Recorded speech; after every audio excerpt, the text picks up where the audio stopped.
Just get a, I'll get a water.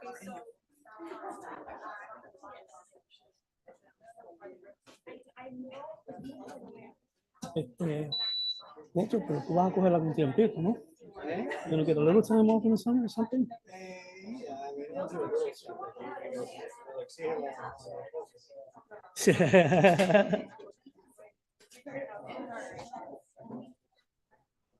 She's like, That was nice. so, No, and to commit to so many hours, it's hard.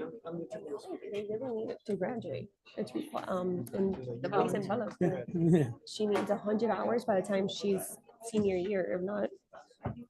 So now in the summer, I'm gonna put her in a lot of stuff. She does stuff during the school year. Mhm. She has so much homework and everything. And then when her weekends come, but she did 50 hours this year. It's pretty good.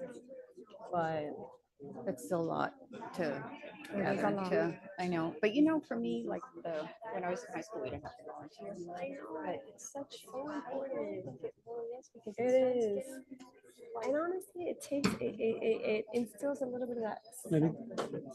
You get, You know? give me an extra copy. Yeah, learn about. And then they realize it's feeding them something that's something else. And it's we're engraved with that. It's in our DNA. We're You human. have, So you happen to have a box. right, and it's a challenge, you know, with all social media, with all this. Gracias. Thank you. You gotta to separate time to give your time. Appreciate that. Thank you very much.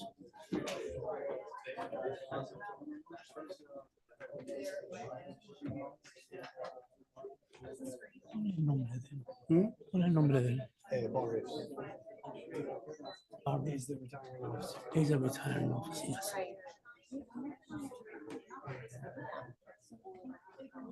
Nice rig too. Retiring.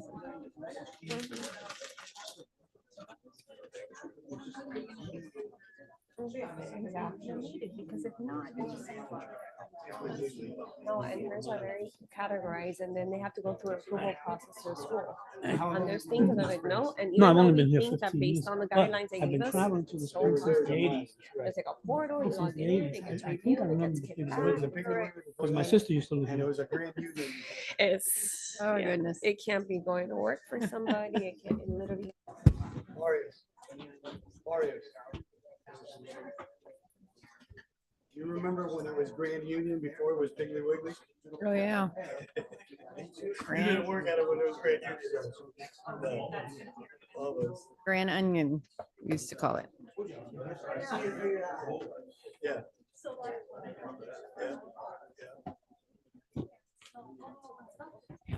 So, ¿tú has vivido aquí? You were born? ¿En qué hospital?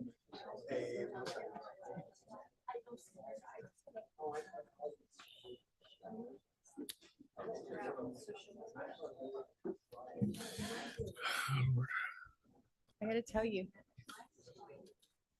So did you go to all three schools? Springy, when the spring was junior high, they called it at the time. And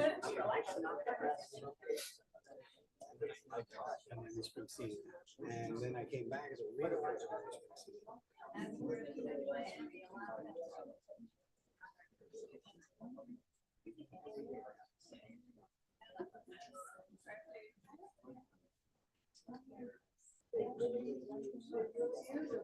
Were you principal in the system before you came to the charge? No. I was the assistant supervisor for language arts and reading for all the ETO schools.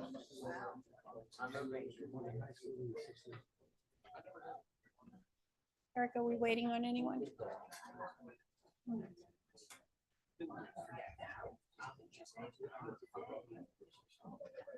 So we need to get another plaque for this young lady to, okay, all right. I did a sarcastic smile to her on Saturday. Shanina. She already knew it's fine. Okay.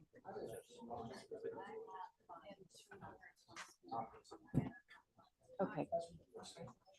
I'm waiting for JC and Heidi to come back. They must be talking. Okay.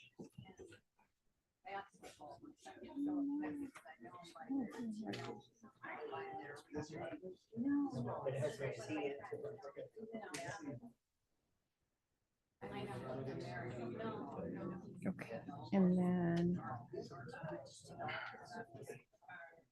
Okay.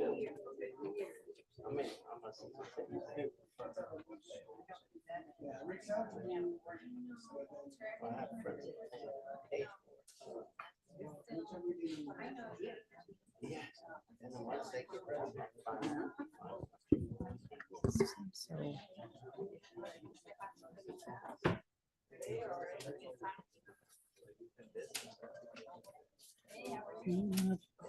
Some of my cards in the office. I'll get, I'll get them on the way up. Erica, can you see where JC and Heidi are? I'll go grab them. Huh? Okay, we can get started. Oh, okay. Okay, so I think we're doing him, you said the end of June, right? Okay.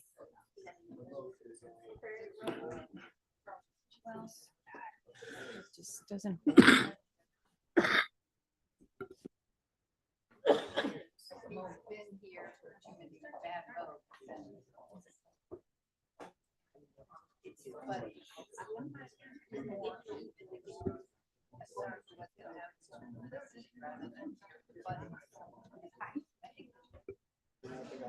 She'll do push-ups. No, he asked, he says he's That's true. the last week in June, the last second meeting in June, so we're gonna defer it.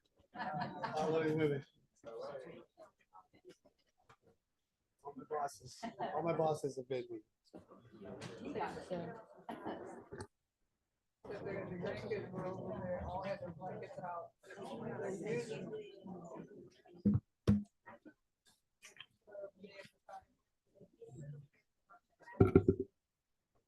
She gonna do summer?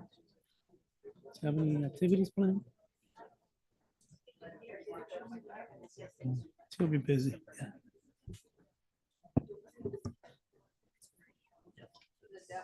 Also healthy.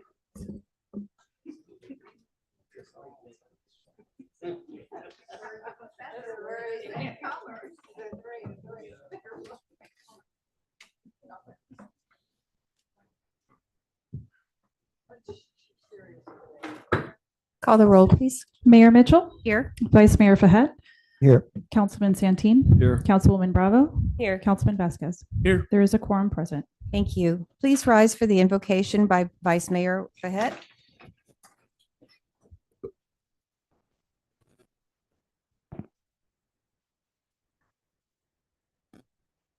One moment, please.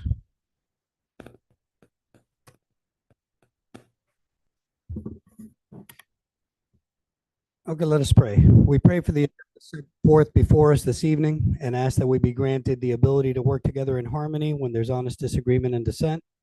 We ask for the strength to speak up when given the opportunity to speak and the patience to listen receptively and empathically when it's time to listen. We ask for the wisdom to govern amid the conflicting interests and issues that we encounter and a keen sense of the welfare and needs of our residents. May we all be reminded that we're not only leaders, but also servants, and that is to in service and responsibility of the common good of all the residents of Miami Springs. Amen. Amen. Please join us for the Pledge of Allegiance. I pledge allegiance to the flag of the United States of America and to the republic for which it stands, one nation, under God, indivisible, with liberty and justice for all. Welcome, everyone, to our May 28th City Council meeting. And we'll get started. It's nice to have all of you in the audience and anyone that is joining us virtually. We're happy to have you join us. we'll get started with awards and presentations. We're going to be postponing 4A till another meeting in June. Paul isn't able to be with us today. And so we have a presentation of recognition from our chief. Deal will be making that.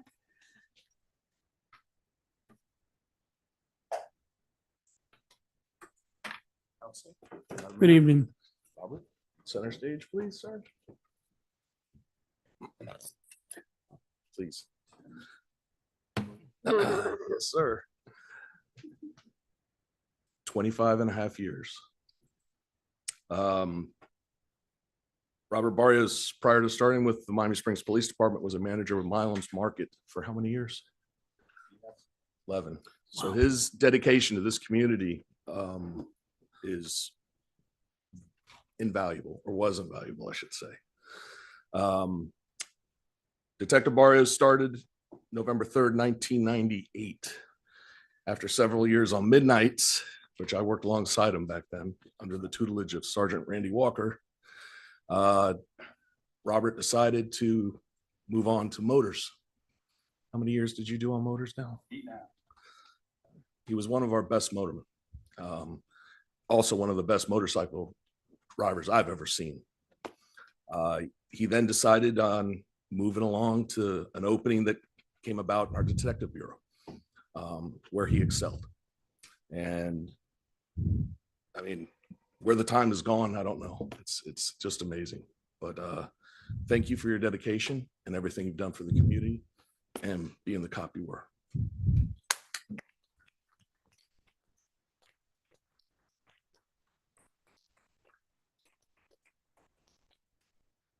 Detective, would you like to say a few words?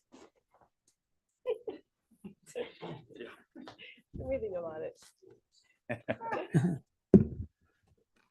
Chief Deal, appreciate it.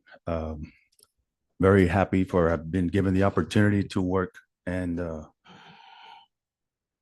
take care of the citizens of Miami Springs for the 25 and a half years. It's been an honor. It's been a pleasure. If I had to do it over again, I would. I'm just grateful and thankful.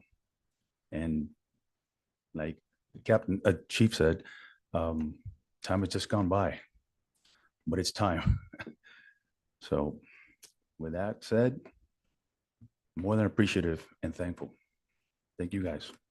Detective, you, and we Chief. want to thank you for all your years of protecting and serving our community, our residents, and our city. We're very, very grateful. And we have a plaque we'd like to present.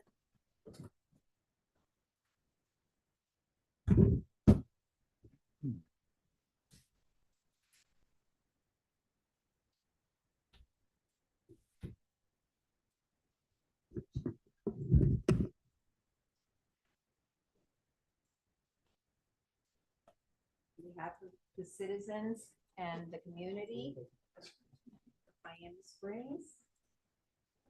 I have this plaque for Detective Robert Barrios. Dixie, you want to join us in the photo?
It's a lot of years of service to our community. And we're really blessed that we have in our police department that we have so many dedicated officers, detectives, sergeants, lieutenants, that some of them live in a lot of them live in our community. And we can never say thank you enough. So God bless him. Okay, we'll move to open forum. We don't have anyone signed up. How about virtually to speak at open forum? Okay, Mayor? More presentation. yes. For the order of business, I'd like to recommend that item. Sorry, I didn't raise this earlier. I'd like to recommend that item 12A. And I discussed this with some of you. I didn't get to do all of you today. My apologies, but I'd like to recommend a deferral of 12A. I'd like to prepare some more analysis so that we can Heidi, discuss. can you it with- speak into the mic? I'm not Sorry. sure it's going. It's, for whatever reason, I don't have a mic here. Yeah. I'd like to prepare some analysis that I would like for all of you to have in front of you before we have this discussion. I think it'll be more fruitful, and we'll be able to better reach a decision if we do that. So Okay, so we'll defer 12A for a future meeting, next meeting. Okay, so we move to approval of council minutes for the May 13th meeting. Motion to approve 6A. Second. Any discussion? Call a vote, please.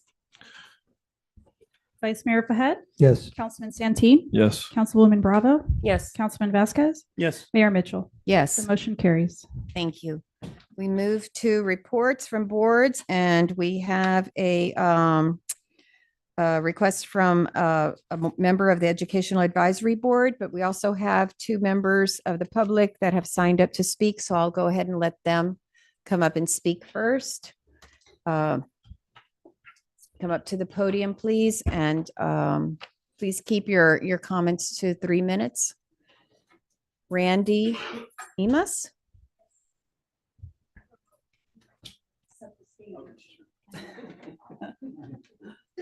State your name and address.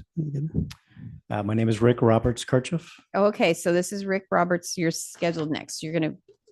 Okay. Yes, I brought this to the attention of the Education Advisory Board.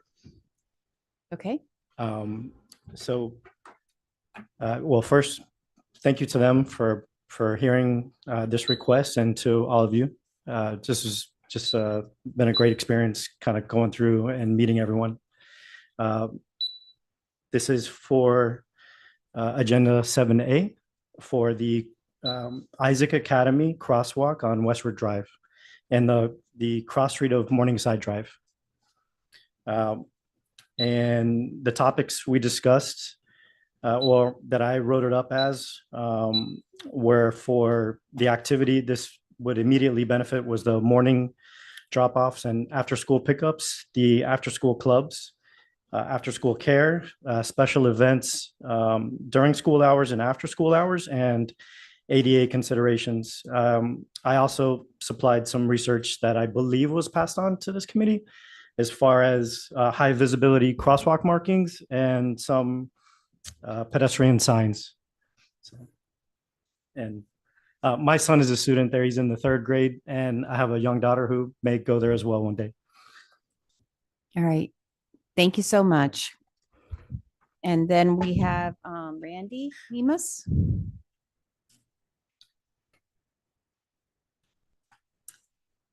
Good evening. My name is Randy Emas. 4 years ago, my family and I made a decision that would greatly enrich our lives. We moved to Miami Springs. We were drawn by the charm of a small neighborhood community, a place where the pace of life is a bit slower and the connections between people run a bit deeper. From the very beginning, we felt at home here.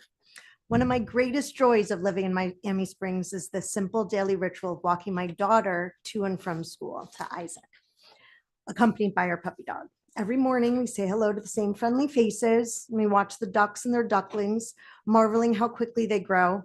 These walks are really precious to me, a time to share stories and jokes with my daughter before the busyness of the day begins. However, as idyllic as these walks are, they come with their challenges. I find myself constantly vigilant, aware of the dangers posed by speeding cars and distracted drivers.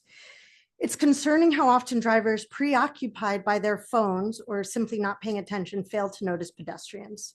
Crossing the street can be particularly nerve-wracking. It's rare for drivers to stop and let us cross, and at the speed of which they approach sometimes makes me hold my breath.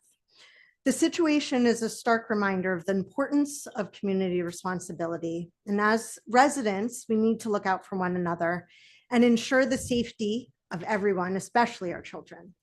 So slowing down and paying attention and showing courtesy to pedestrians are small acts that can make a huge difference. Living in Miami Springs has been a wonderful experience for my family. We cherish the sense of community, the friendly faces, and the beauty of our neighborhood. But we hope that we can work together to make our streets safer for me walking my kindergartner to school and adding that crosswalk on Westward Drive. So thank you for your time and your consideration. Appreciate it. Thank you. Okay, and then would Educational Advisory Board member, is it Shanine Stefik? Shanina Stefuk. Welcome. So I don't really have much more to add. She pretty much Covered it all. covered it all. But Rick came to our meeting and brought up some of the challenges with Westward Drive and crossing. I myself, I'm sure you've all seen it. It's like playing Frogger, trying to get across Westward Drive sometimes. And he came with this beautiful presentation for us and did the research. And so we just wanted to bring it to you in the hopes that it could get passed and we could get a crosswalk or something, a sign, something in that area for those kiddos and parents that are walking across the street.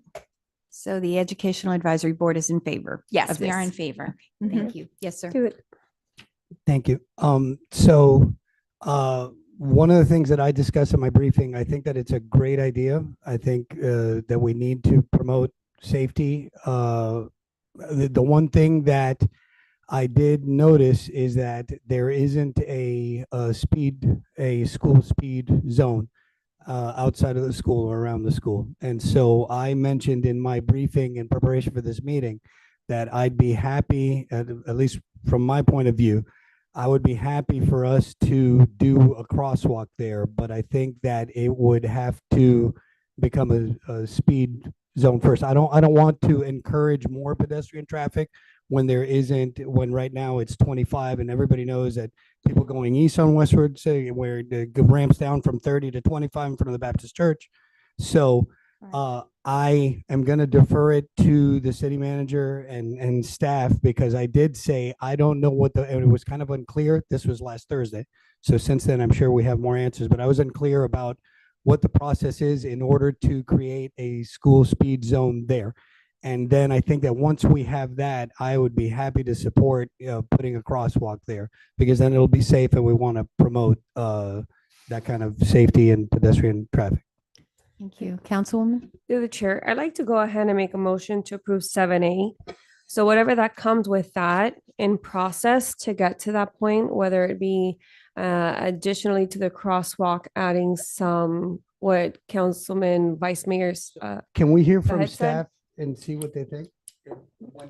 Well, let her, You can make the motion. go ahead and make the motion. We can have that under discussion too. So just to get this process started, safety is number one. And I mean, we can work around what it is to get to the end goal of Second. the solution. It's Second. important. Thank you, Mayor. Councilman, you Second, seconded? yes. All right, so discussion. Just if My I just, understanding, JC, is yes, if you could fill us in on, there's a process for this. It's not, there's a process and the school would have to initiate it with the county and request the school zone. Outside of, they'll come out, the county would come out and determine where they would set it up. And they have to, the school would have to conduct a study. And the only reason I know this is because you had mentioned to me, Mayor, and you during our briefing, you had mentioned that Loyola was in the process of doing has that. requested that, yes. Has also. requested it. And so they're in the process. And they were told that they They had to go do a through the study. They had county. to go to the It's- county. They had to do a study. And let me just explain why that is. It's, roads have consistent, under state Florida, so that if you enter from this city to the next one, pretty much it's consistent as to what this means. School zone, it means this. And so it's not something that we can just decide to do on a roadway. Regardless, even for the crosswalk, we would have to discuss with the county as well. That it's something that we can handle. We can request it. That's not a problem. But the school zone itself has to be done through the school. And we can reach out to the school and talk to them and say, Like, we would like to try to set up this crosswalk, but can Right. you call the county and request the school zone? Mayor, Yes, sir. can I ask, is it possible for the motion to be amended to include that it's contingent on us facilitating the process? Is my understanding that staff is willing to help them with the process of contacting the county. But there are some steps, and I'm glad that we have parents that are here, right? There are steps that administration has to do, that staff is willing to help them to get that ball rolling, because I feel like these two things would work best together, having the school zone and then having the crosswalk. So maybe we can amend it so that those two things happen together. Even if you approve this the way it is, that's still going to be part of the process. So if it needs to be amended, therefore, then it'd be coming back to the council for Do for you an think? amendment. I just think it's kind of like delaying the process a little bit. Okay. Do you think it's? I think what you're asking though is, we're not just saying, yes, put it in. What we're saying is for the city to work with the school has to request it, and this. This is speed what zone I'll and- do, and if it's okay with the council.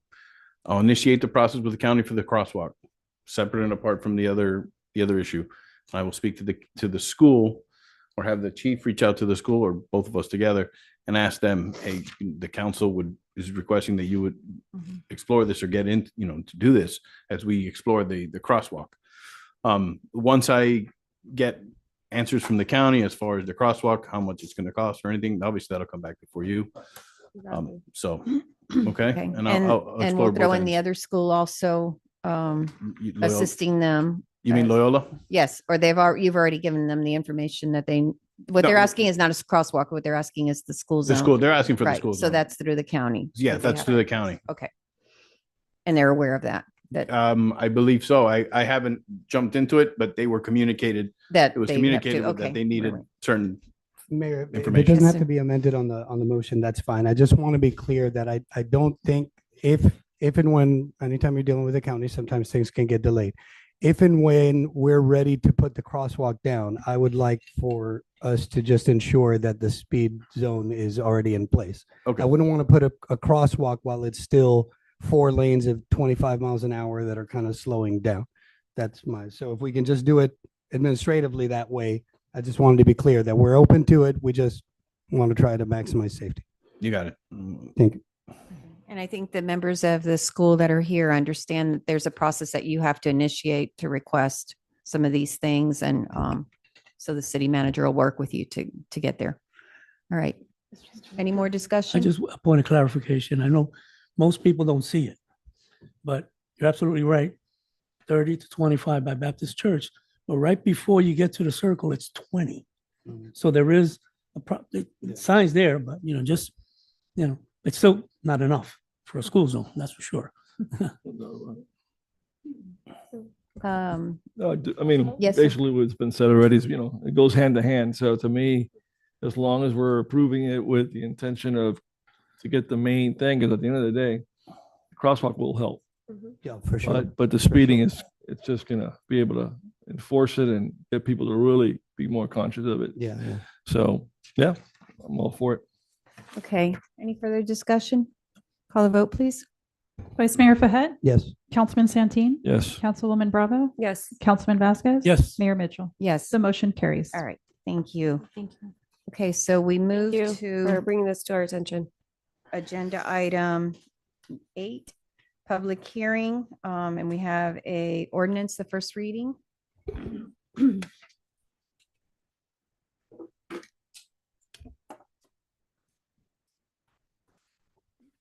Item 8A is an ordinance of the City of Miami Springs, Florida, amending Chapter 70 Traffic Regulations to create Section 70-03 of the City Code of Ordinances to authorize the placement, installation, and operation of speed detection systems on roadways maintained as school zones, establish traffic enforcement procedures when speed detection systems are utilized for school zone speed limit violations, and create hearing procedures relating to such school zone speed limit violations, providing for severability, providing for codification, providing for conflicts, and providing for an effective date.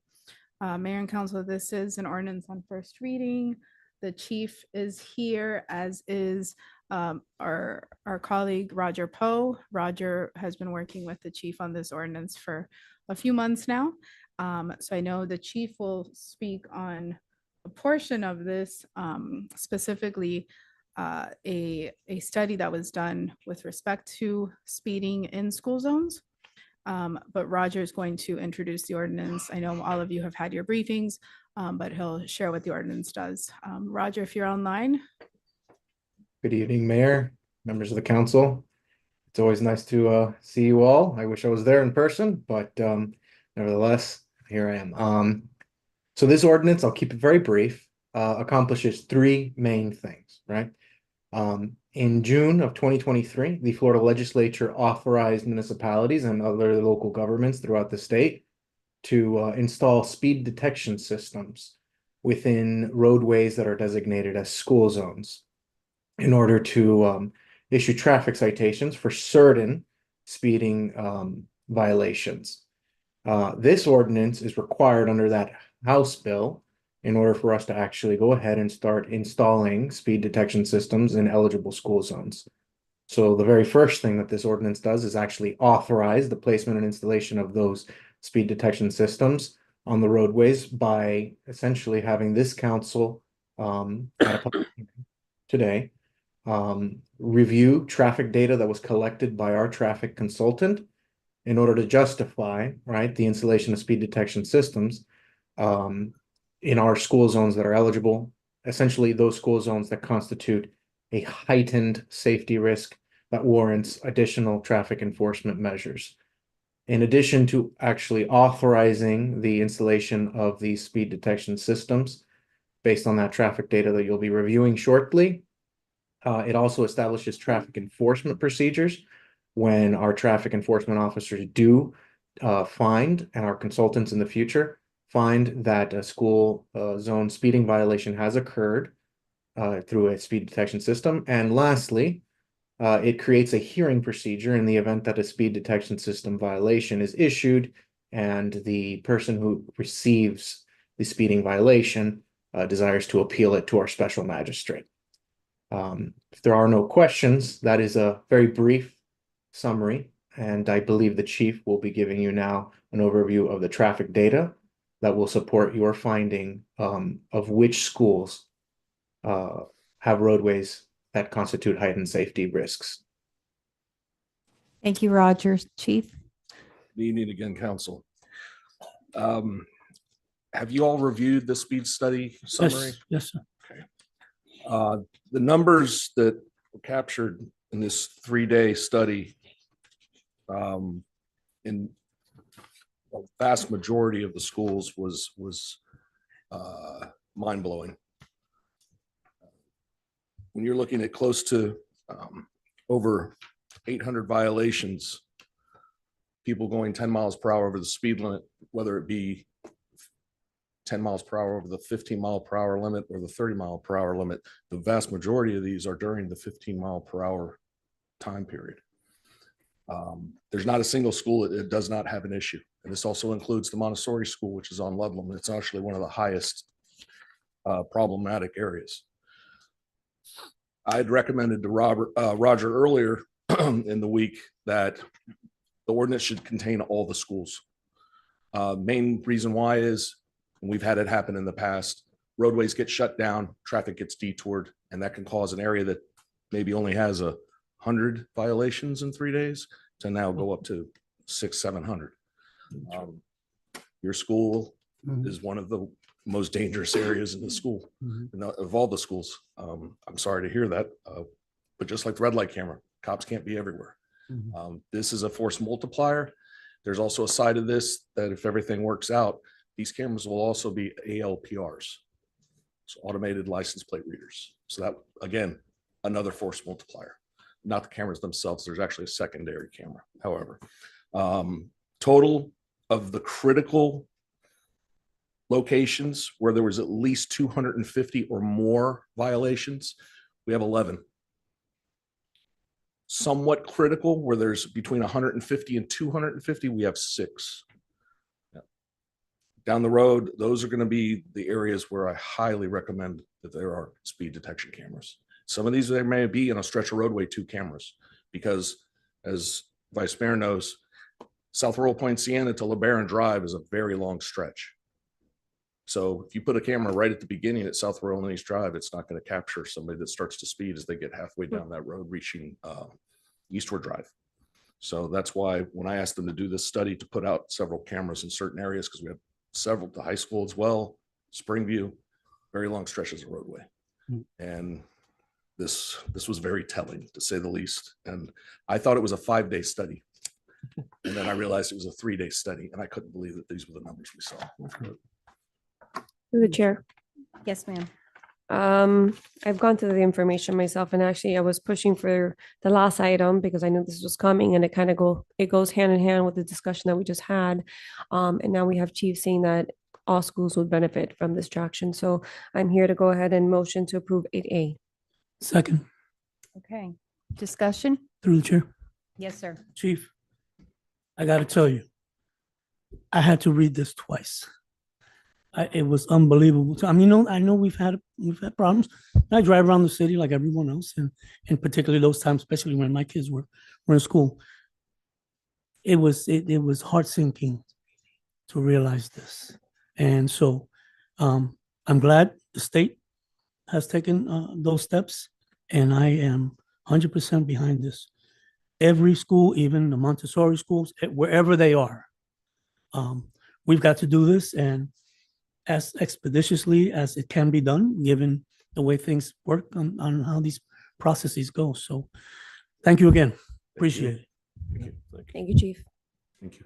No, Anyone thank you. else? No, I think like everybody else is. Okay, fund. I just wanted to ask you, Chief, it seemed like when you were talking now, you were saying you recommend cameras at all these schools because there's some flexibility as to where we place If you cameras? do not list a school in the ordinance, we can't put a camera without a change of the ordinance in the future. Okay. That takes time. Okay, so, okay, that makes sense. So, so we would Well, like list, the school zone that y'all were talking about for Isaac. It's down the road. If that ends, we do a speed study there, it's determined there's an issue, then we'd have to rehash this and amend the ordinance to add them to it. okay. It's just the way that the bill was written. And the placement of the, and I think this is an excellent bill passed by our Florida state legislature, to really, it doesn't matter how much you have signs and you try to get people to slow down, and all. The reality is what really hurts is when you get a citation because the camera read that you were speeding through a school zone. And we will benefit. I think the community will benefit because one of the things I'm sure I hear a lot, and most of us hear a lot, is complaints by our residents of speeding throughout the city, So in essence, we are very lucky that we have so many schools in Miami Springs, because in essence, these are speed calming systems that we're going to have throughout the city, and all of us will benefit from them because we have so many schools and they're located throughout the city. Is there, this ordinance is just, Heidi, this ordinance is just approving this, but then later we'll do the negotiations as to what company we select and how that, the whole process of who's selected to install the cameras and monitoring them and all. So this is just approving the ordinance. This is just approving the ordinance on first reading. It will come back to you for second reading for final approval at your June 10th meeting. I may have gotten that date wrong. June 10th. you Yeah. did. Yeah. June 10th. June 10th. So it will come back as an ordinance separately in the future, and it's something that will need to be negotiated. So don't expect it next month, or it'll be a few months down the line. We'll be bringing you, in conjunction with administration, the contract with the company that the city would like to use for this purpose. I'd also like to add, and I don't know if Roger wants to add anything else, just from a timing perspective, and I know that residents may be really interested in this. I think I shared this with most of you in your individual briefings, but I think it's important for the community to understand that this is not the implementation of the speed detection cameras is not something that happens overnight. So there will be an educational campaign. People will be advised about it. There will be, I believe, warnings. But it's not something that we should anticipate for the beginning of the school year, realistically. Maybe mid-year, maybe, mid-school year, but this is something that will take a long time. So just to. You're saying manage that based everyone's on your expectations. experience with other municipalities that are Yes. in this process also, that it's Yes, Mayor. This is a new process within the state. There are some other communities locally, a couple offhand that we know of that have already started the process. Some are at the same stage as you, some are a little further along by a few months, but it does take about, I would say, a year to get the whole thing going. okay. Thank you. Yes, sir. Question. So it's my understanding that these cameras only ticket during school hours. And I think there's no better time than now to bring it up. Like you mentioned, Chief, when you're going from South Royal, or if you catch the green coming across the bridge and you're going southbound, I'm more worried about off-school hours, the crosswalk, because AIE there's a joint use with their parking lot and all the people that are at Stafford Park. Our Parks and Rec people have to put a portable stop sign in that crosswalk. Is there anything that we can do to ask the city to ask the county for some type of speed bump or something to like, or the little like things that vibrate your tires like we have coming in across the bridge? Right. Or maybe a speed reader that just displays their speed, because the traffic calming circle that's coming on Oakwood, that's not going to make a difference. As a matter of fact, if you're going northbound, after you pass that circle on Oakwood, by the time you get to the crosswalk at Stafford, you're probably booking already, especially when it's dark at night. Like that's what worries me the most about that stretch of road, is when there's not going to be ticketing because it's not a school zone. At least during the school zones, there's a lot of traffic there, which the traffic, I guess, calming circle will help that. It will produce more traffic, but I'm worried about the speed there on off hours, and those cameras can't help that. I can look into a few things. We have 2 portable radar speed signs that we can have mounted out there, north and south, just to see what we've Do got. we need county to put our own speed sign there? No. Yeah, but I mean, those are portable, so that it wouldn't be a portable one, like to put one. Yeah. We Sorry.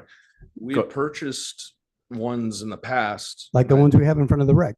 And council approved, I think it was last year, purchase of more to replace a few, but nothing had been done. Yeah, I don't think we need that. We I don't don't need think we county's need the approval county's for that. approval for that.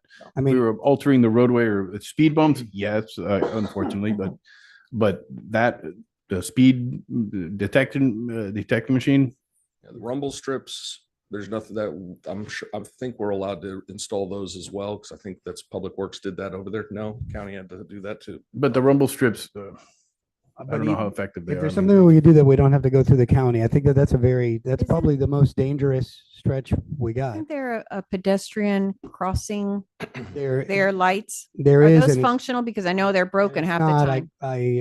I called Public Works and told them about it, and they said they were waiting on the county again It's because that is a county. county, yes, and Installation, that's, you know, what we Yeah. probably should do on that, because to my knowledge, that pedestrian crossing sign, which is maintained and operated by the county, is broken 50% of the time or It's more. broken right now. So, and it's always that they're waiting for parts, you know, that they need parts and they're waiting for parts. And, you know, it's been enough years that probably what they need to do is just install a new equipment, because the equipment must be so dated that it's difficult to get parts. JC, could we reach out to the county and just Sure. ask them, say, you know, this isn't working, the Are those speed signs amount of very time that it's always expensive? broken? Those speed signs can't be that expensive, right? Because they're not really. I Well, don't they're believe lit. so. Right We can into get anything. a price for it. We can Well, we can find out how much they cost. Do the But they're chair, lit, right? Yeah. The ones by your school are Yes. supposed to be lit. Well, pedestrian only signs? when somebody presses Right. for the Right. crosswalk. But going from Stafford to the parking lot, that one's not working. And I told Public Works, and because parents are telling me like, hey, it's not working. And then they were saying they were waiting on the county. So, Yeah. but if there's something we could do, yeah, What I don't want is one of our rec employees standing there with the stop sign. No. no, absolutely. You know, they have a putting portable a stop sign there, that- yes, yeah, okay, that's on but a stand. because that a long sits right time in the ago, they middle. were standing there directing there and, you know, put themselves in danger and others, but the stop sign itself is fine. Okay, yes, Councilwoman. It was just to piggyback on what you said. I believe we should contact the county for any responsibilities that's owed to us from them. So if it's something that they need to fix, doesn't hurt us financially, they should keep to par with their properties. So I don't think that's a heavy ask. I think it's Yeah. a replacement now Yeah, because the fix has exactly. always been there, waiting on a part and the equipment, it's just, or it breaks down a lot. Is that what it is? I don't know why that one in particular. That would be I know it Cabrera's has been office, correct? broken on and off, but I didn't know it had been this long. I mean, unless it got fixed recently, but it was down for a long time coming back across, going west. Yes, sir. Through the chair, we've talked about this before about safety and pedestrians all over our city, not the schools, obviously. It's a no-brainer, number one, the children. But we're supposed to try to see if we can get set up a meeting with the county and the people that are involved with all the traffic stuff so we can get an assessment. And at that point, I think it's the perfect time to say, obviously priority school, this, the country club at night there, Lord. And there, so there's so many areas, but obviously the school first. But I think that we already talked about taking the initiative of getting this county person, whoever this, person Had a is. Zoom meeting with You have? probably, yes, JC and Tammy and I, about a month ago, 2 months ago, with, I don't know how many people in the county that are Okay. responsible for Public Works and Department of Transportation. And then they asked JC to provide locations where we, and I know you supplied that to them They did. of the locations and. But then they, we'll- these but they have to areas, study I this. have to add these. But to this them. one isn't right, but it was all around the Okay. circle and all, and then they need to evaluate that and see what's possible, and then they want to do it on site. So we're waiting for, Okay. But on a separate issue, I'll find out the equipment that is not working, if it's not working, and I'll have the, PD to confirm that. And then I'll reach out to the county commissioner and ask him, say, can you please expedite that's already this? there. It just needs. It's already be there. It needs to working, be right. working. It's not installing one. Okay. Okay. Any other questions for Chief or Roger? Thank you, Roger. Thank you, Chief. Thank you, Chief. I think this is going to be, benefit the city immensely when we get those in. And this is a public hearing, so I'm going to open this for public hearing. If there's anyone who wishes to speak, even if you haven't signed up, you're welcome to come up and speak on this item. Anyone virtually? No, ma'am. All right, I'm closing the public hearing and we move to item 8B. Mayor, I think Mayor, you have we to need a call vote. Approve. Oh, I'm sorry. Excuse me. We have a We have a motion. I We have made a the motion motion. and A a second. second, I Just just the need vote. to call the vote. Yeah. Vice Mayor Fahet, Yes. Councilman Santeen, Yes. Councilwoman Bravo, Yes. Councilman Vasquez. Yes. Mayor Mitchell. Yes. The motion carries. All right, thank you. We move to item 8B, resolution forthcoming. 8B is a resolution of the mayor and city council of the city of Miami Springs, Florida, approving or approving with conditions or denying an application by Sucre LLC to develop a hotel and ancillary parking garage on property located at 4849 Northwest 36th Street, Miami Springs, Florida, providing for conditions, providing for implementation, and providing for an effective date. Mayor and council, prior to your meeting this evening at 6 p.m., the zoning and planning board met to review this application and provide their recommendation to you. This evening, the city's staff report will be presented by Mr. Alex David of CGA of our city planner's office. Unfortunately, Ms. Vargas was unable to be with us this evening, so he has stepped in her absence. The applicant and their team and their architect is here this evening, and they will also be presenting following Mr. David's presentation. There's a few, and I just want to say this up front so we don't forget, there are a few conditions that we will be modifying and or adding to the resolution, assuming if council seeks to approve this application with conditions as recommended. I think that covers everything. So Mr. David? Oh, Madam Clerk, can you swear in any of the witnesses? Yes, anyone giving testimony, please rise and your right hand. Do you swear that the testimony you're about to give is the truth, the whole truth, and nothing but the truth? I do. Thank you. Ready? Good evening, Mayor, Vice Mayor, and council members. I'm Alex David with Calvin Giordano and Associates. This application is for site plan approval for, as Ms. Sarah said, a hotel located at 4849 Northwest 36th Street. The application, the project number is 01-ZP-24. The site is just east of the Wyndham Garden and associated with that hotel.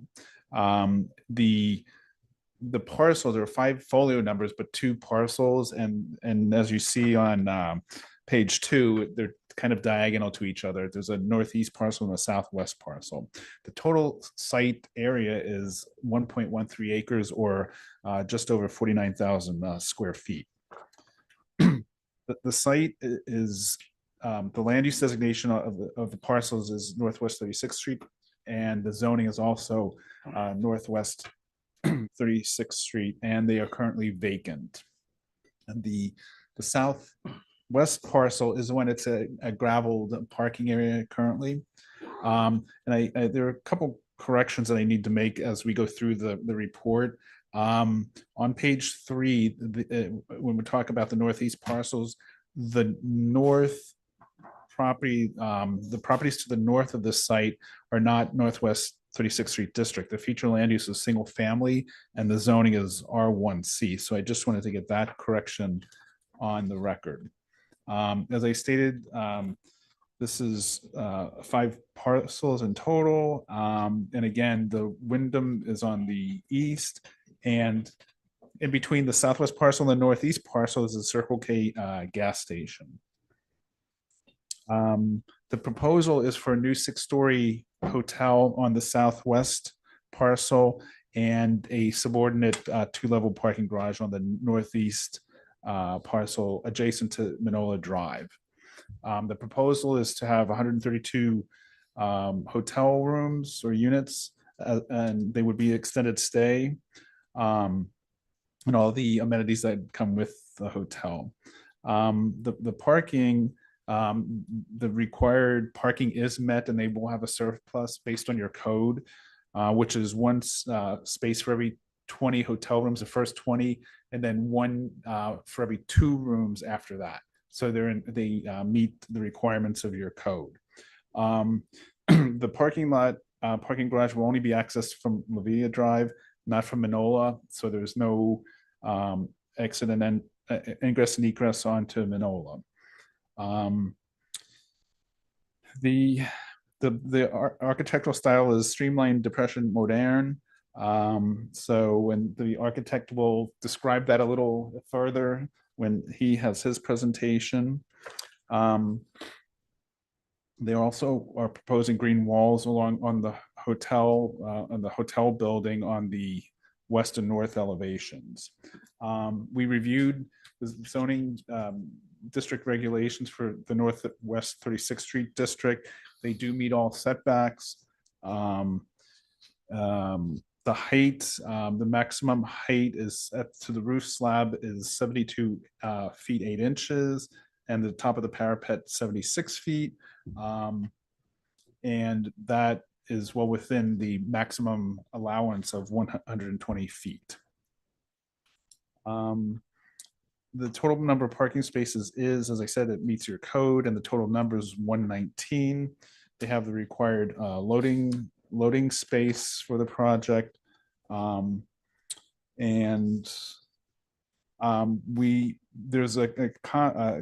comments in here about the color palette for this project. After the zoning and planning board meeting, we met with the architect, and so we were going to amend this to, and he will amend the color palette, proposed color palette to reflect something within our color palette guidelines. So we met and discussed that. So a couple plans, I think it's A201, 202, and 203 will be amended to reflect the city's color palette criteria. There is one other typo on page 9. I just want to bring all this up so we know. The rear under landscaping, there will be landscaping along the north property line with the parking garage, but there's also a requirement for a 6-foot concrete wall. So that was just in the wrong square. So it'll be moved up to the rear width where it talks about the trees, and that's where the concrete block wall will be, not along the 36th Street frontage. So we'll change the report to clarify or clean up that. It meets all the regulations of your comprehensive plan. It meets the goals and objectives. Also, the zoning district regulations, as I said, are met. So we are recommending approval of conditions, but there are a couple other conditions we proposed, well, the zoning and planning board asked to add. So they have, addition to all the 30 conditions that we have, the zoning and planning board recommended 2 more. And that would be, this would be revising the plans to show that the north elevation of the parking garage be made more opaque to prevent any light spillage to the north properties. The second recommended condition is that additional shade trees be placed along Northwest 36th Street, but subject to FDOT regulations or review. And then we had a discussion about a third condition. So staff is recommending that a third condition be added, that the applicant shall pay all impact fees in effect at the time of building permit application. So if you'll move forward with any impact fees, this would be, they would be required to pay those fees. And that's it. And I'm here for any questions. Okay, Councilman. Yeah, I Vice had a Mayor, go question. ahead. Are you okay with the 2, or it seems like from what I heard, you're okay with staff's recommendation about the impact fees. From the point of view of CGA, you guys are in favor of those recommendations that the board put forth? I believe they're very good recommendations, and the architect could discuss them and agree to them, but Okay. yeah, All more right. trees are better. So Yeah, we're, you sure. know, we're fine with that. Okay. Yes, through the chair. So if we can get on the screen really quick where this wall would be located, because I'm visual, so I just don't, I think it's sheet 201. because that's really for, Yeah. You need to log in. and then while they're working on that, for the parking, you said that they have 119 parking spaces, and what is the actual required number based on the code? I'm just trying to compare 2 numbers. 82, I think. It's 82? The total requirement is 80. Okay. So, and I didn't do the math, but I'm assuming it's right. It's So is that all going to be inside the garage, or it's a combination of in and out? well in front of the hotel On their property. Yeah, because the ADA and you know, Yeah. so those things are on surface, but most of the parking is the garage parking. But all 119 on their parcel. Yes, Perfect. on those 2 parcels in total. Great. And then there was a mention about a rose color, which I know that's going to be changed. And I just wanted to see if we can get some elemental finishes in there, because we have the Miami Association of Realtors that's doing a phenomenal building. They've added texture. I don't know if the architect could come up with some sort of greenery elements on the walls, or maybe some woods. I mean, Santino, I know he's very good at this. There are 2 Just green to get out of walls. the generic concrete feel to make these buildings feel a little bit cooler, Right. in essence. Alex, you said there's 2 green walls. There's a green wall on the the main entrance side, and then of the hotel, and also on the north side of the hotel building. Oh, sorry, I So missed there- that. Yeah, it's No, I'll look at it here on the picture. Don't worry. yeah, I checked that just a little while ago. So Perfect. North And side. then I know that they mentioned trees on 36th Street only, but would they be able to put some residual trees on Manola as well? we could discuss that when the So it's kind applicant of gets up. Yeah, a that's fine. continuation of, I think it would just So yeah, look the pretty applicant could beautiful. agree to that condition. Um, think that's it for now, Mayor. I just wanted to get a visual for the Any wall other would be because I'm Yeah. not. Questions for Alex? And then we'll let the applicant come up. Alex, well, you said green walls. Now, and then you talked about screening it for the, what exactly you mean by green wall? Is that a type of, like I don't know, a screening with a foliage of, fake foliage, or how does that get covered? So the light doesn't go through? Yeah, it's an art, Evo? No, not yet. It's a green wall, but it's an artificial. It's real? Okay. It's just not notated on here. I thought it was real too, so I just. On the landscape.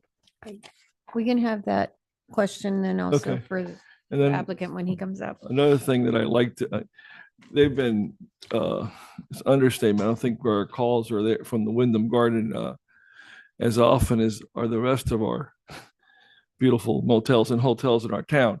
But, I wish we could, obviously everybody in hindsight go back and implement stuff that would help us.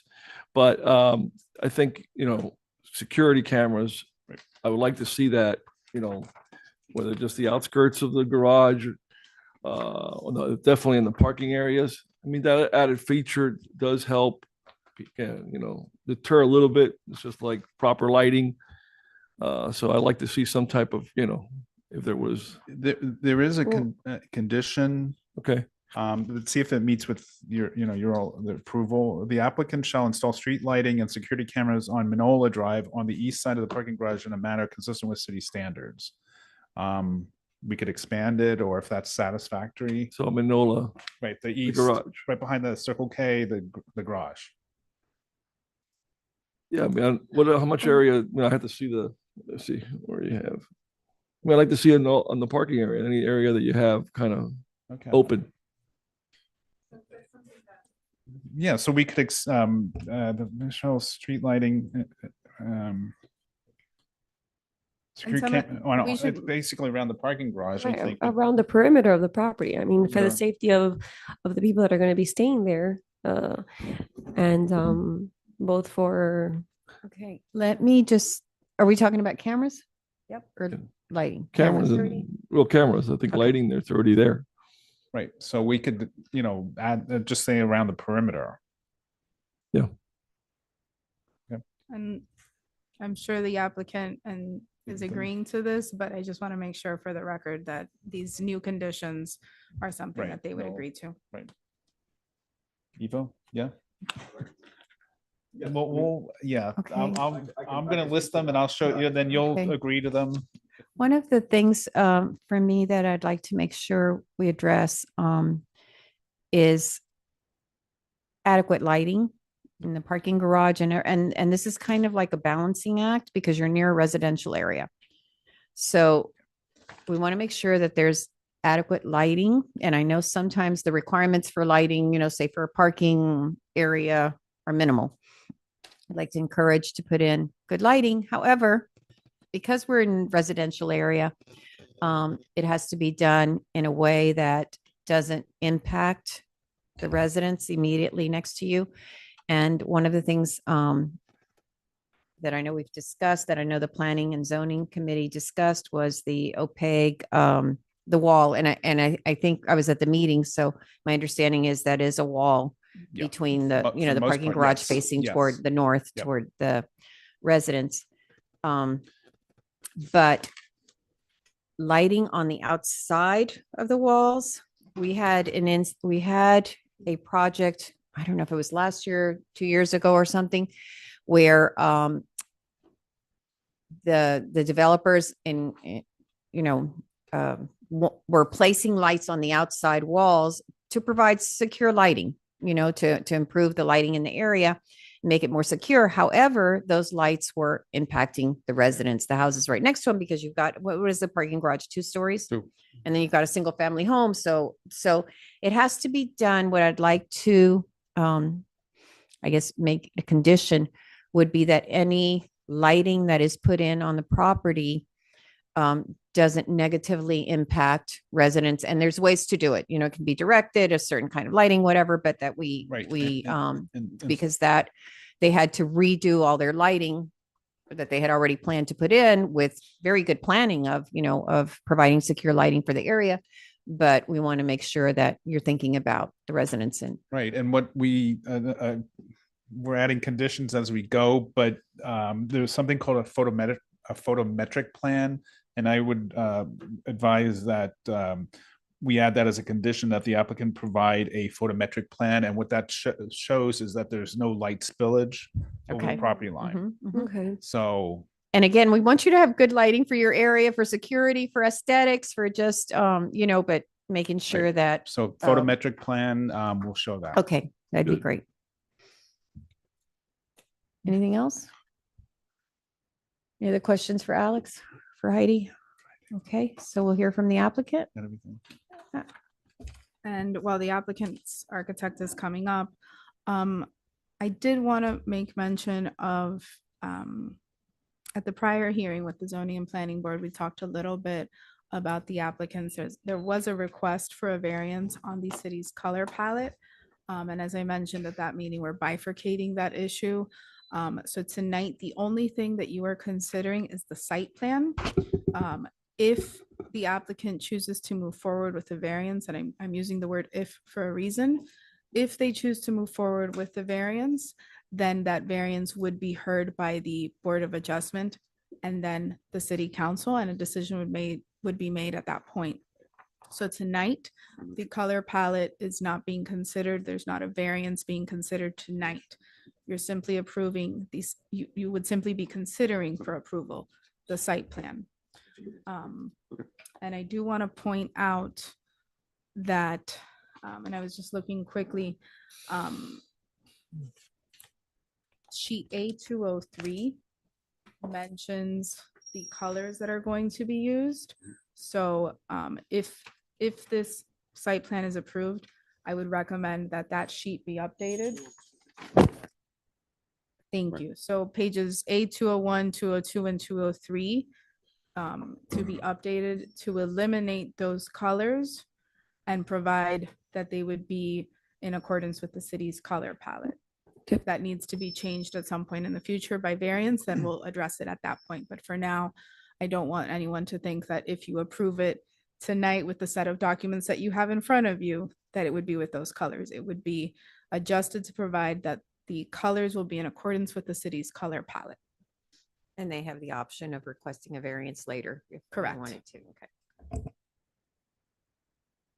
Good evening, Mayor. Good evening, council members. My name is Ivo Fernandez. I'm the principal of Modus Architects. Office is at 4955 Southwest 75th Avenue.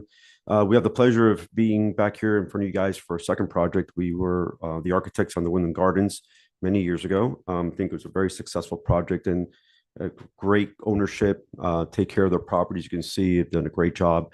To answer the question on the cameras, they currently have 99 security cameras on site, including exterior and interior. So I think they've addressed that on the first property and they're going to match that on the second property. So I know cameras are an issue from a liability standpoint, so I can't speak to whether those cameras will be pointing to the right-of-way areas because of liability, but they will definitely be on property, taking care and addressing all on-site perimeter buildings, dark spots, parking areas, drop-off areas, mechanical areas that we feel are appropriate. So I think Alex has really gone down through a project pretty specifically, but let me touch on some important points. We do have 132 rooms. The rooms are extended stay, so they range in size. Some of them are a little bit bigger. Some of them have dormitories, or not dormitories, but like a separate room for kind of parents and children. And then the smaller ones vary in sizes to give a little bit more amplitude. Some of them have a small living area. Some of them are just more kind of your traditional type hotel room, but they all have an extended service type product associated with them.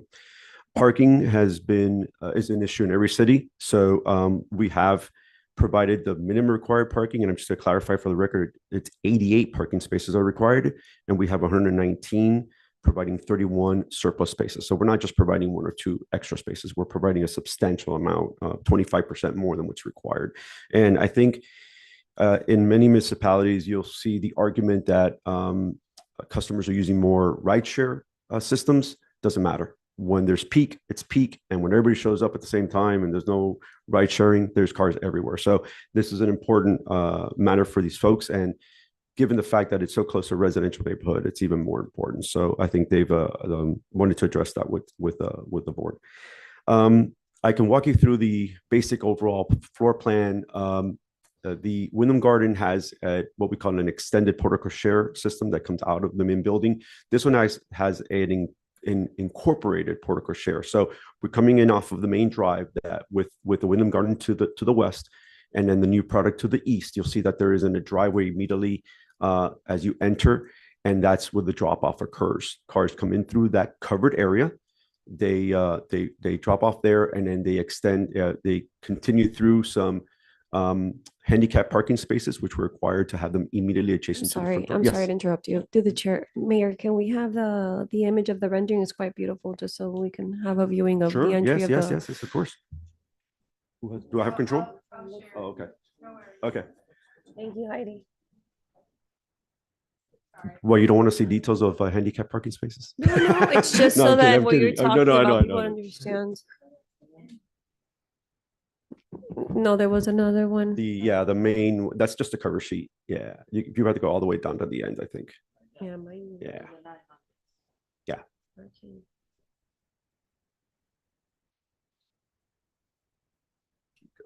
Almost there. That's the front.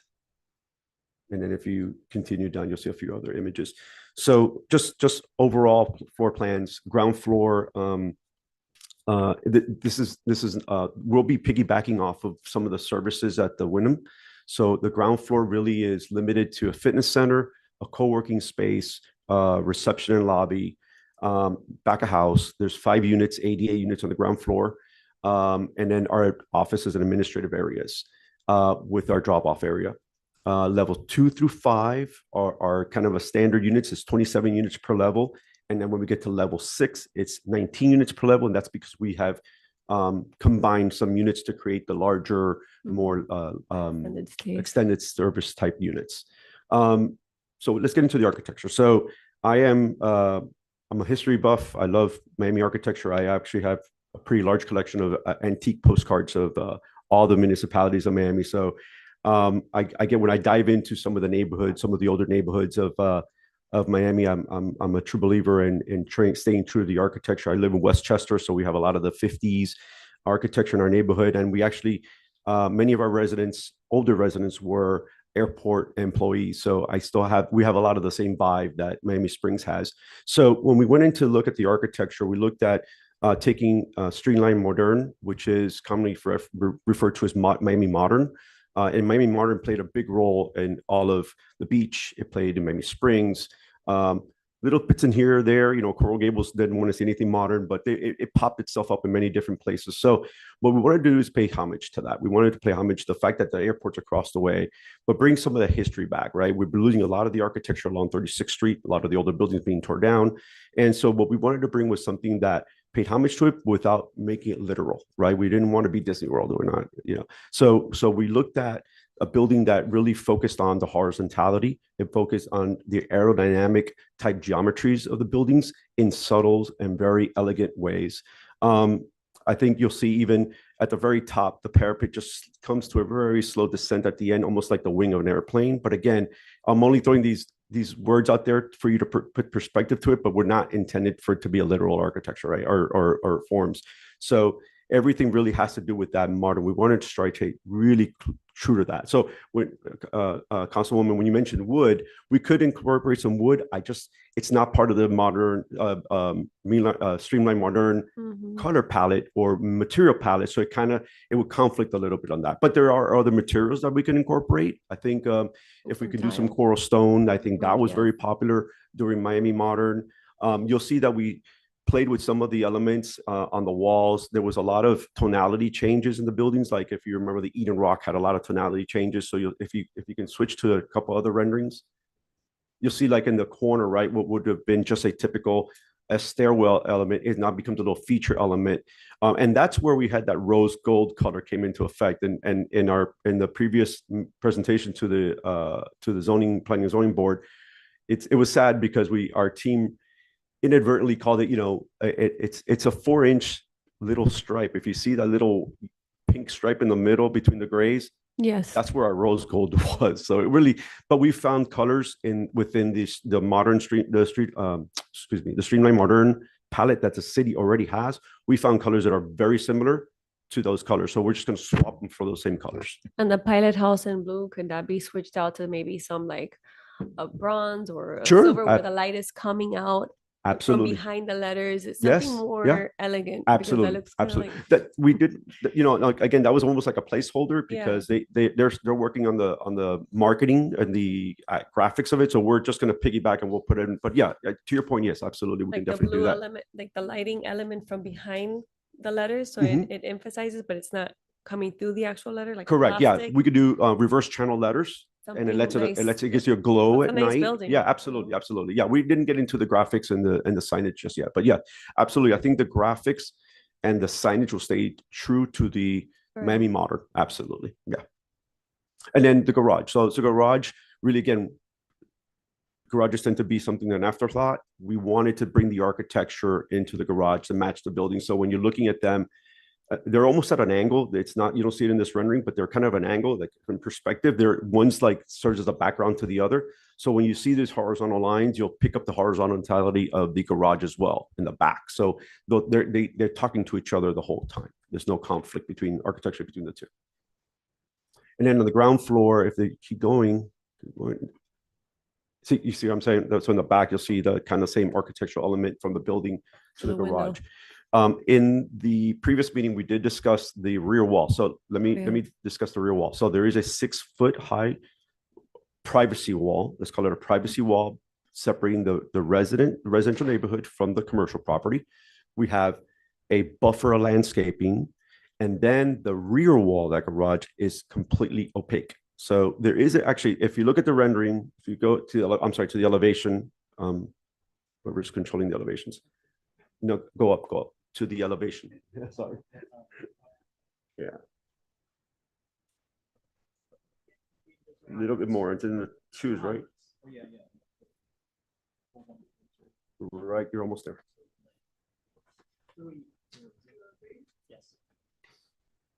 Right there. Okay, there you go. So you'll see that there's a little white box there. I think that is possibly 2 punched openings. We will fill those in so that it's completely opaque. So there'll be no spillage of headlights of the cars going towards the residential homes adjacent.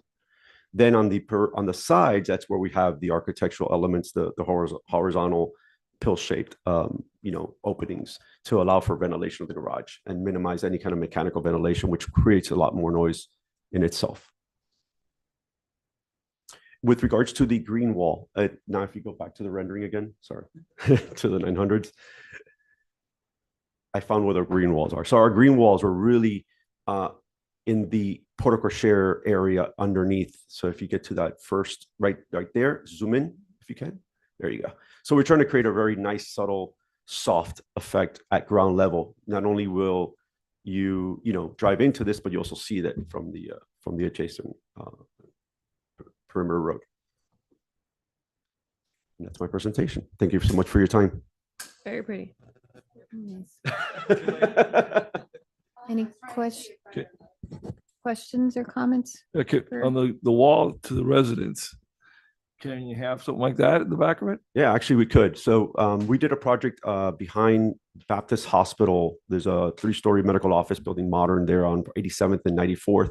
And what we did was we screened the garage, even though that one had openings, this one doesn't have openings. Right. But what we can do is we can attach a series of external mesh and allow for some sort of vine to grow on it with flowers and stuff like that. It looks great. I mean, we have some examples of it. In fact, I was just there today, and it's 3 years later, it's plush with beautiful flowers and stuff like that. So we can definitely do something like that. Yeah. Absolutely, I can share photos of that as well. But yeah, I think that's a great idea. It'll minimize reflection. It'll minimize the heat of the wall.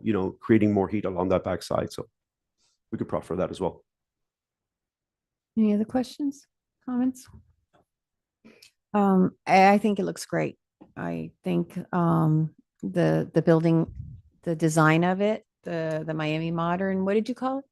Miami Modern is what's commonly But you had referred to. another- Streamline Modern. Oh, Streamline Modern. It fits with a lot of our community of the I agree. airline and that kind of simplified aesthetic, but it's always got edges and things to it to make it unique and make it interesting. So I think it Sometimes looks great. simplicity is, you don't need Yes, to over design no, things. I think no, sometimes we way get caught too- up on it right. and we over design projects. And that's the argument I have with my young designers all the time. Like, keep it simple and you'll see that it's pretty. you know.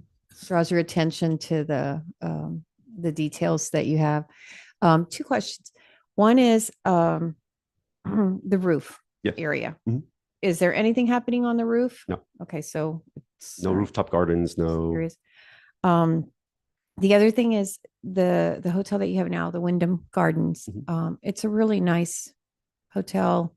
And I want to compliment the business owners of the hotel. You've done a great job and just keeping the aesthetics always very nice. You've been very active in the community, and we greatly appreciate that as business owners, as business operators in our community, your involvement, your engagement. So I think this is a really good fit for us. Thank you. Appreciate your time. So I do need to open it up for a public hearing before we take a vote. So I am going to open it up, and we have our very own Mary Owens. Thank you, Mayor and Council. I have a question.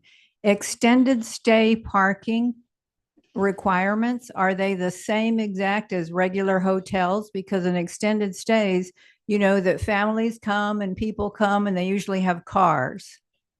So will this parking requirement meet 132 extended stay people with only 119 parking spaces? And my second question is, there's no coffee shop, no little restaurant, no place for people to have breakfast. I mean, hotels usually have a place to eat. Doesn't have to be a big restaurant, nothing on the top of the roof, but a little cafe or something that you can get food for kids. If you're in an extended stay and you brought your kids, you got to feed them. Sure, there's a McDonald's down 36th Street, but that's not healthy. So I'd like to see maybe a little cafe or breakfast nook somewhere in this hotel.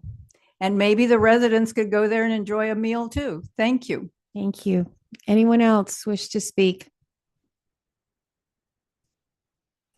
Okay, anyone online that wishes to speak on the public hearing? I'm closing the public hearing. Okay, Alex? Yes. So I'd like to proffer two more conditions. The first one, let me read my handwriting, that a green wall be added to the north elevation of the parking garage. And then the additional condition would be that a signage plan be included in the building permits submittal set. So then we'll review the signage at the same time. And the condition about the lighting, making sure that there's a balance for the lighting. Yeah, for- around, on we're the- changing that to, instead of just Manola, around the perimeter of the property. Okay. But Alex, it's that there's adequate lighting, but it's not impacting the residents. what Right. But You, then the other condition is the photometric plan to make Yes. sure that it's not spilling onto another property. right, That's- that it's that's what providing we the want. lighting that's Yes. needed and Yep. adequate for that, but not impacting the Right. neighbors. Okay, good. So Yes, it's like sir. 7 conditions. Alex, I'm not sure if you heard one of the questions. Yeah. Does the parking demand that was calculated take into account that some of these residences are for extended day? Does that have any difference in the parking demand, how it's calculated? Richard, or do you want to cover? Richard Garcia, do you want to say anything? No? Okay. Oh, you didn't? Okay, sorry. Did you want to address it? Because, I mean, we went by the code and that's your Right. requirement. so- Right. I'll address those the two questions. So on the food issue, so the Wyndham Garden has a full Pita House restaurant on the upper level, and the ground floor has coffee and breakfast and everything served on site. So there didn't seem to be a need to have duplicating those services. However, on the first floor of the current hotel, there'll be what they call a grab and go. So it's something that they have for snacks and drinks and stuff like that. So they can address a short term. On the parking, we do meet the code. And then again, we've proffered over 25% more surface parking.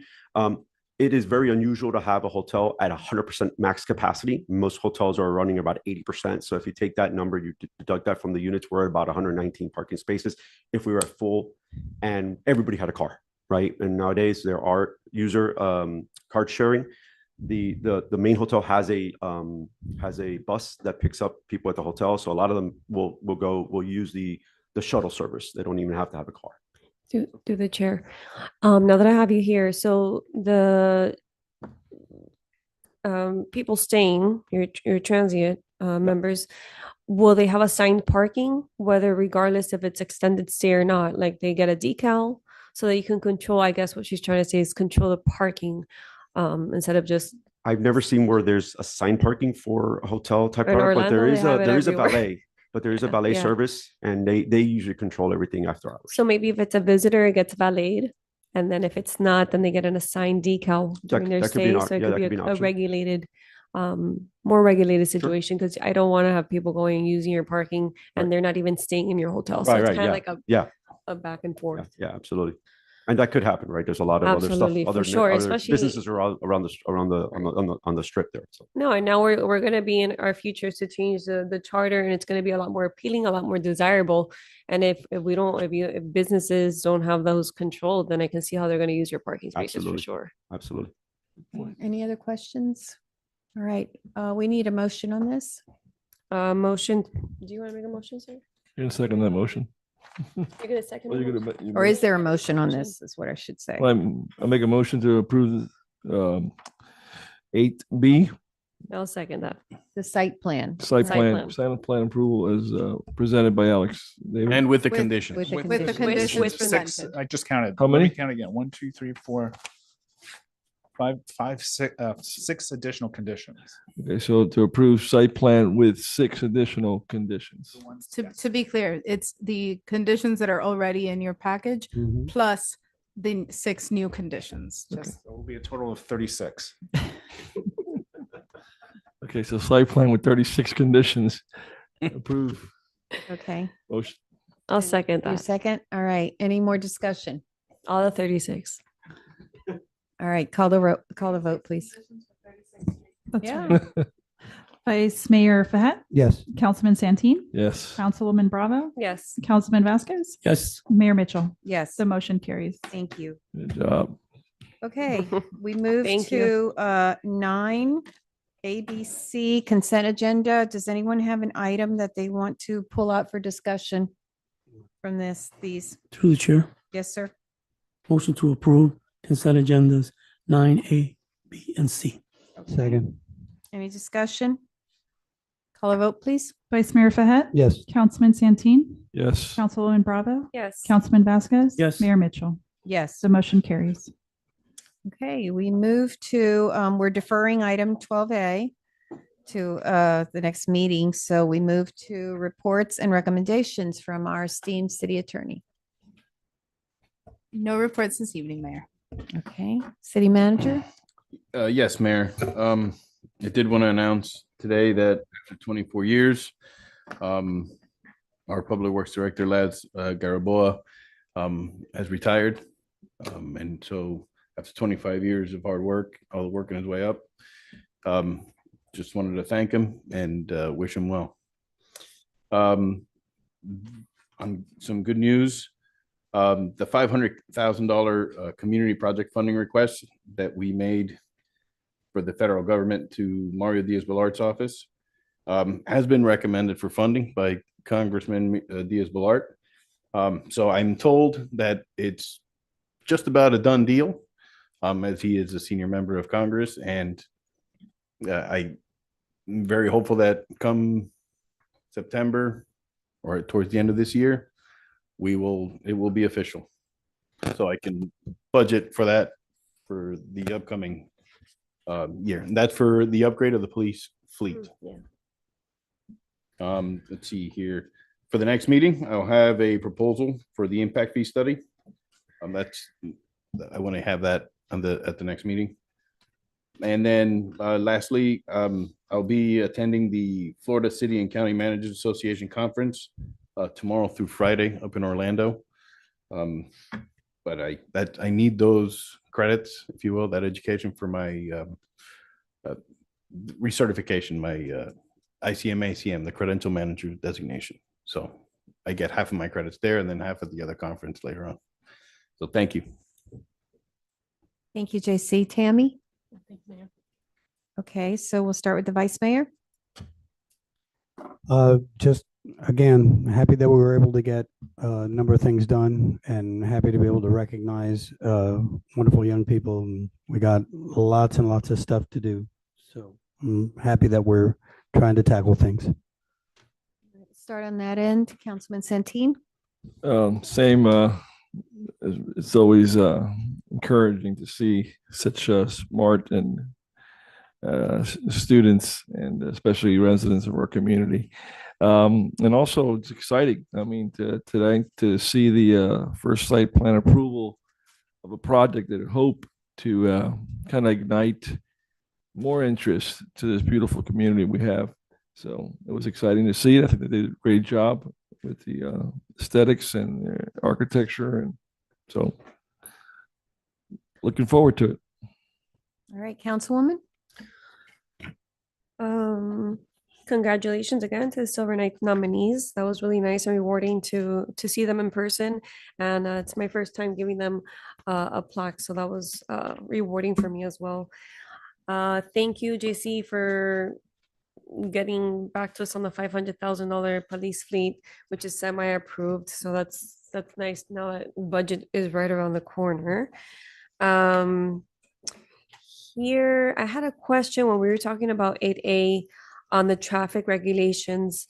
If that, does the city, will the city benefit from any like funding, or would there be any grants that we would be able to apply for to get the traffic regulation placements, as in lighting? Or you can get back to me later. I'll get back to you later. Yeah. I know that we will be receiving revenue from a portion of the revenue from the tickets. Okay. So that's going to be going, and it has to be used specifically for police. So what that means, I mean, we can buy equipment and other stuff to help I in just the wanted to know safety of. what the initial investment was. Would it be on city fund side, or would that be applicable through grant funding money to get those? You mean this like equipment? ARPA or With this ESSA? equipment, you mean the Right. equipment to purchase it? Mhm. I have to bring that at the next meeting, but usually, at least like from, and Heidi, correct me if I'm wrong, these agreements are, they don't cost us anything. They get a portion of the revenues as well until Okay. they're paid off. So there would be a split that's So yeah, it negotiated. wouldn't be for us. That's I mean, correct. it wouldn't be coming out of pocket. Right, so just to be clear on that, and Roger has been negotiating these and will be negotiating them. Under the state law, the states, I'm just gonna use a whole number here. If the ticket is $100, a percentage goes to the city, a percentage goes to the county, a percentage goes to the state. Everybody gets a piece of the pie, so to speak. And from the city's share, what gets negotiated with these companies is how much is split with this vendor. So most of the vendors are offering the infrastructure at no cost to the cities, and then they get paid back through the fees. Okay, so we would have to look at compare and contrast Correct. based on investment. And there's a lot of companies that have come up to do this now that this law passed. Okay. Yeah, and there's and we've shared this with a few of our cities. The city of South Miami did an RFP process and has a comparison of, I think, the 3, if not 4 companies that submitted. I think that from what the chief has shared with us, Vera, which is the company that did the report for the ordinance, is the city's current red light camera provider. And so I believe that they are offering sort of the same deal terms as others. And my understanding is that it would be sort of a seamless integration with the red light camera program that you're already getting from Vera. So I'm sure that the chief and Roger will be able to speak more to it when we get there. Okay. And that's it. I hope everybody had a nice and safe memorial, and thank you, council members, for going to represent our city yesterday. I'm sorry I couldn't make it, but I did see the feed, and you guys all said very beautiful things, and you all looked very beautiful as well. Mayor, if I may. Have a just- good night. If I may add just one thing, Yes. related to that topic. We had one of our police officers go out there and check that crosswalk at Stafford Park, and it is working in both directions. Oh, good. Okay. All right, good. Thank you. Okay, Councilman Vasquez. Mayor, council, first of all, a great Memorial Day event. I've heard a lot of positive things about it, and as I said yesterday, most striking, I love seeing the little Girl Scouts and the Cub Scouts. You know, it's just as a community, we just keep doing this. A great great opportunity. On the issue of armed services, it occurred to me the weekend before that Memorial Day, as we said yesterday, is to remember those who paid the ultimate price, serving us and for our freedom. Veterans Day is to recognize everyone who's worn the uniform. Armed Services Day is to recognize those who are wearing the uniform now. So in the future, I'd like for us to do something, I'm not talking about, I like to think about it because the dates are close. May 21st is Armed Forces Day, but it is a recognition of those who are currently wearing the uniform, and maybe something, I'd like to come back to the council with this once we talked about it a little bit.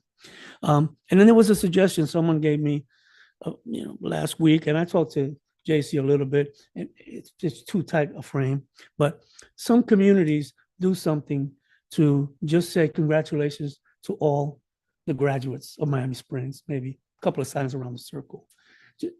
All graduates get recognition, whether it's elementary school, middle school, high school, whatever, and they get the graduations and all that. But I thought it was an idea, a nice idea. Somebody brought to me that we in the city could say something that says, congratulations to all Miami Spring graduates. So maybe something to think about for next year. So Maybe we can, like, we have a banner around the Cavalier clock yeah. that's, Merry Christmas, Happy Hanukkah, a banner like as that. simple as that. Yes. Yes. That's it. Okay. Thank you. Thank you. All right. For me, just first of all, for Laz Garabola, our Public Works Director, I want to thank him so much for so many years that he has, his service, his dedication, his expertise in our community, in our city. And I wish him well, a lot of happiness on his retirement. And congratulations again to the 12 Silver Knight nominees that we honored today. The Memorial Day ceremony, Councilman Vasquez, you did an amazing job as the MC, and it was a lovely event. And it's just so iconic, Miami Springs, of how we celebrate these important dates, but we come together as a community. And the last thing I wanted to mention is, I wanted to thank Congressman Diaz-Balart. He and his office, yes, for their support, and for our city, for their assistance to our city. And we're very, very grateful that we've gotten this far with this funding. So hopefully we'll get a definite yes in the next few months. And then the last thing is hurricane season starts June 1st, which is at the end of this month. Please, everyone, just have a plan. Think about, what happens if we all think we're going to stay in our homes and we're all going to, sit it down. But what if, for some reason we can't, what's our backup, and what's our backup to that? And for our city too, I know we'll be getting our updated hurricane plan soon. I'd like to ask all the council members to keep a hard copy at home, because in a hurricane or in another natural disaster, we may not have access to our electronics, so it's important that that we have information as to what the responsibilities are in the city for our employees, and what our responsibilities are, and also how we can help.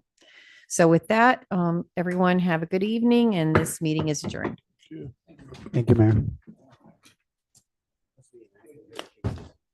Oh my gosh, you know why? Because we haven't had any, the ocean is super hot. They By gave this up. time, we should be having rains. Yeah, I'll get them ready for you. Sure, sure. You need just the regular ones, right? The regular, no, but just the one with the councilman, one with the vice mayor as well. Yeah, they're on notice. Let's see, started in April, so in October. A few months, yeah. I'll just the regular ones. Okay. I'm going different places and I give them out. and they Oh, find out. yeah. Oye. Call me, I'll be in my.